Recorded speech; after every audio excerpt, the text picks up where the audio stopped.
To obtain encrypted neural circuits in the first Descendant, completion of specific missions in the Echo Swamp region is required.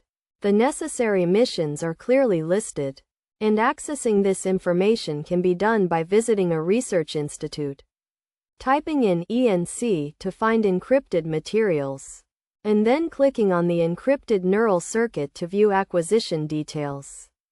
The missions involved will have monsters that drop encrypted neural circuits. Among these missions, the Hazy Swamp mission is considered the easiest and most efficient, as it can be completed in normal difficulty without the need for hard mode, guaranteeing a drop of at least 3 encrypted neural circuits per run.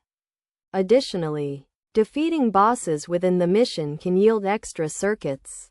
With a bit of grinding, it's possible to collect hundreds of these circuits in just a few hours.